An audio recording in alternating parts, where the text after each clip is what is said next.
been historic, so to speak, characterized with a lot of drama, characterized with a lot of confidence on the democracy of America. And we'll certainly love to hear what the Americans themselves think about this, feel about this, whether they smell the change of positivity, whether they feel like, you know what, democracy has been put to test, or whether they feel like indeed democracy has prevailed. And probably to start on I don't want to call it a sad note, or maybe just to, before we get to celebrate yesterday's events. Professor, good evening on your end. Good morning on my end. Good morning, Linda. Good to have you. This is a great day for us. A few months ago, before the election, I was afraid I might have to travel to Kakuma refugee camp and seek refuge.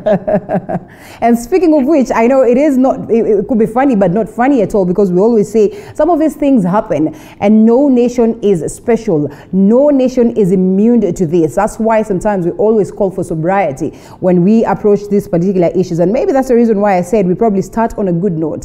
This got the world thinking that, you know what, America then shouldn't be the country that can lecture us on matters democracy. No, that's an old colonial myth that somehow America or Mzungus are somehow better. No, we're all the same. We're all the same. And I reached out to friends this morning on Facebook saying I was going to be on TV 47 and asked them for some words what they felt. Okay. I got some great replies. One friend came back and said, we can be proud of our country again. All right. Another said, I can sleep at night. It's wonderful to have a president that speaks in complete sentences. Right, okay. Well, that's incredible, yes.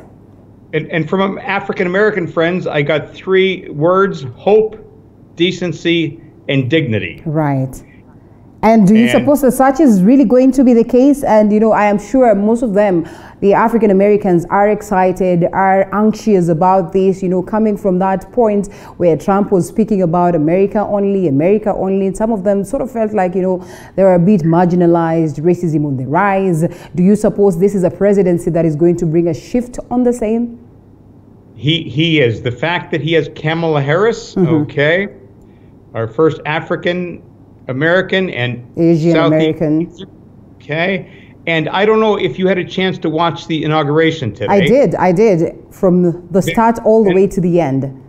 Then the star of the inauguration, as good as President Biden was a young girl named Amanda Gorman, the poet.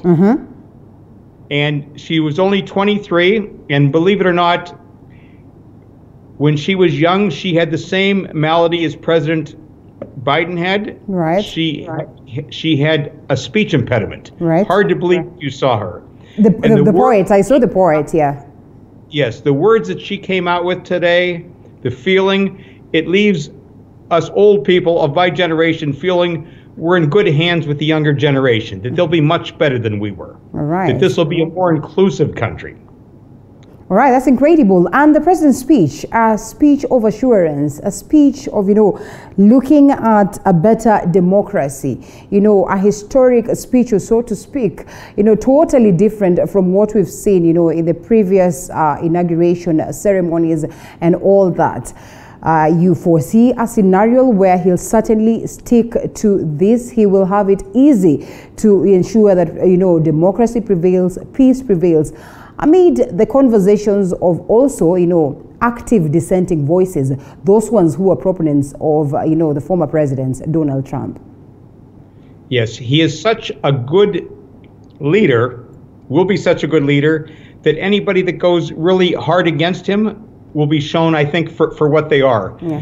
Today, he's already come out with 17, stops against Trump policies.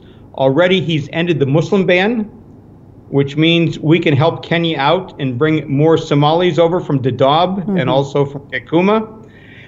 We're hoping that he will keep our troops in Somalia to help Kenya, because you are doing all the work for us when we should be a much better ally than we are. Right. He's going to make it easier for Kenyan students to study in the United States.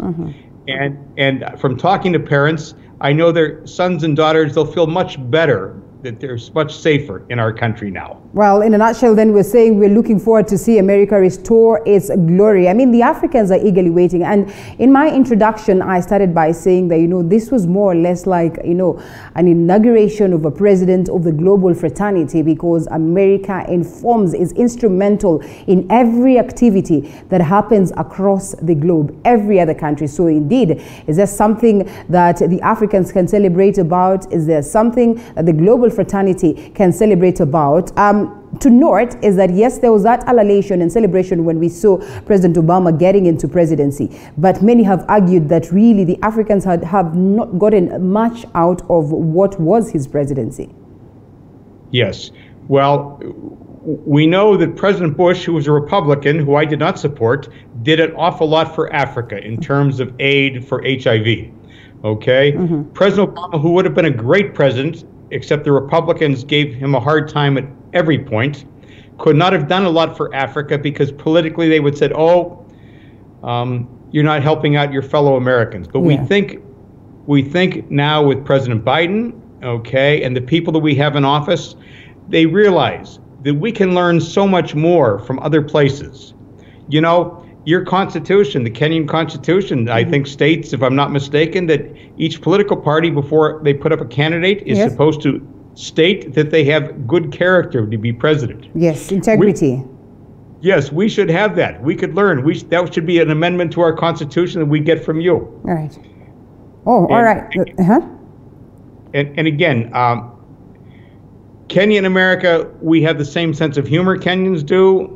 We kind of get each other, and I know I recruit students for American universities, and as a former headmaster for 30 years, visiting schools in Kenya, your K through 12 system is not just equal, but superior to ours. So we're starting to find out we can learn so much more from the rest of the world if we stop being so arrogant.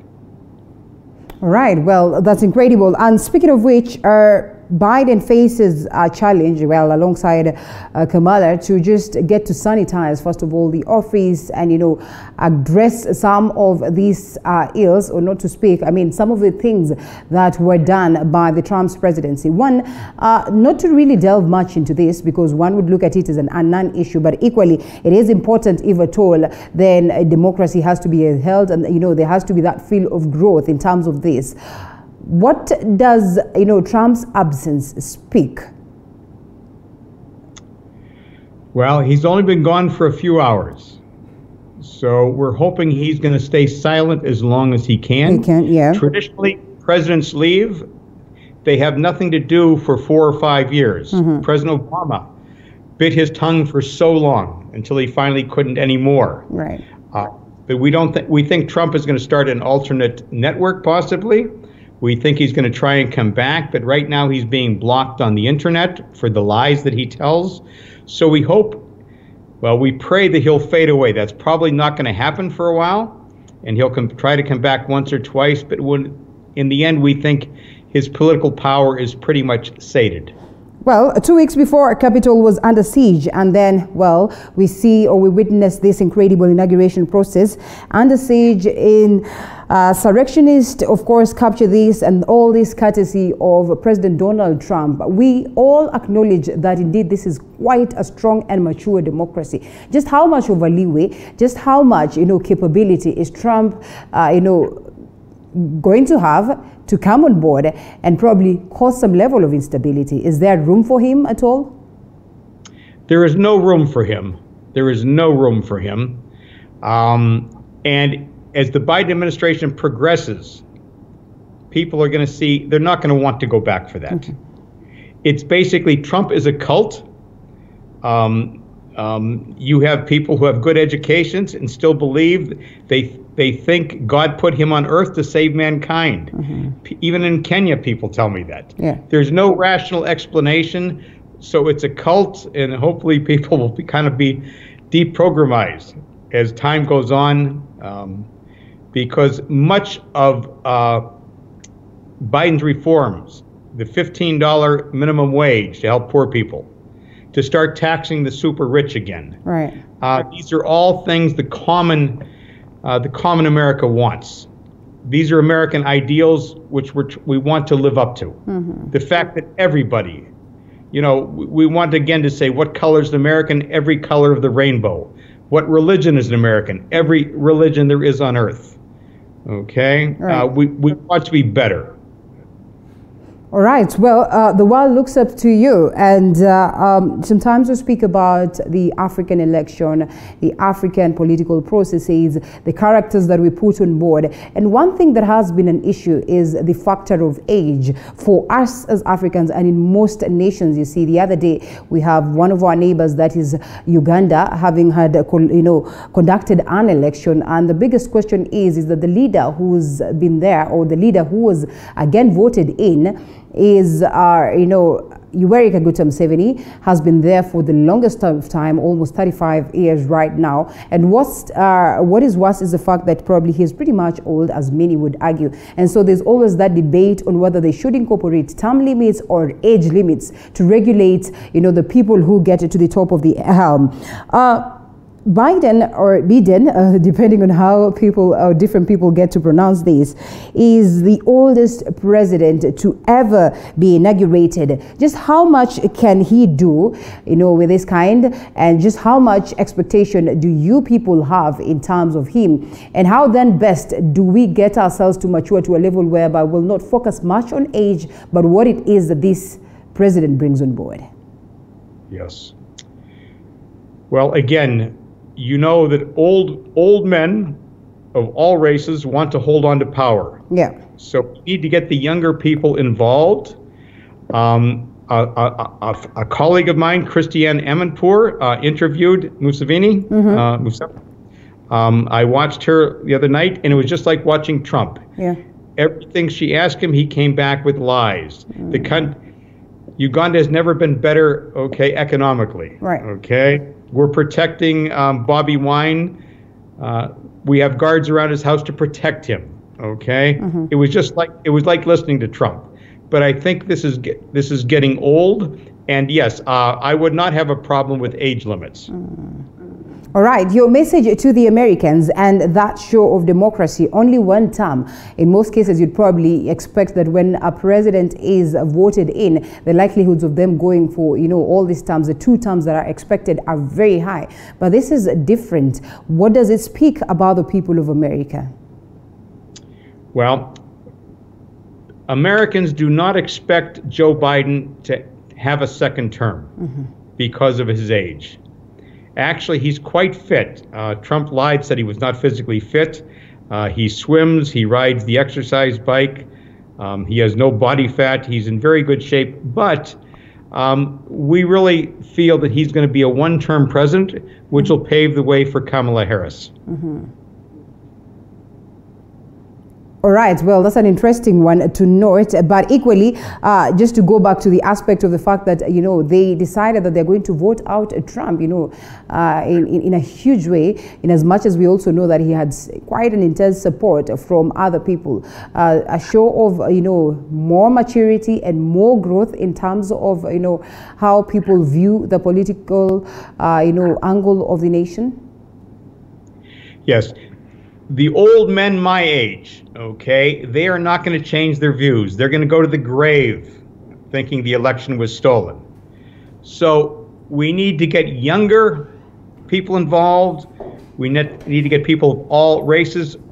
It's interesting. I was a poll watcher, and I got to see some refugees and immigrants vote for the first time, and they were so proud. I have a very good friend. He lives in Washington. His name is Morris Muneni. He's from Chuka. He's from Meru. He's Meru. His wife is Kikuyu. He sent me one saying, I haven't been able to stop smiling all day. And he has a newborn son, and he's going to get involved in politics. Because he wants a better world for his son. That's good. Send our greetings to him.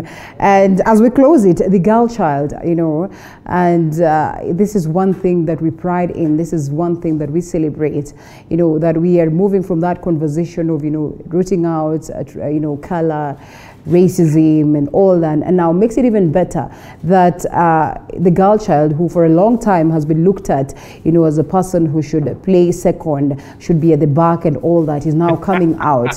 What does it speak to the girl child? The coming in of Kamala Harris. Well, you know this. Anything a man can do, a woman can do, and probably better. Yes. 55%. You shouldn't have added probably. It is a sure deal. Yes, and 55% of freshmen in university in America are now females. Yeah. Because they tend to study harder and more mature than that age than we guys. We just have to learn to deal with that.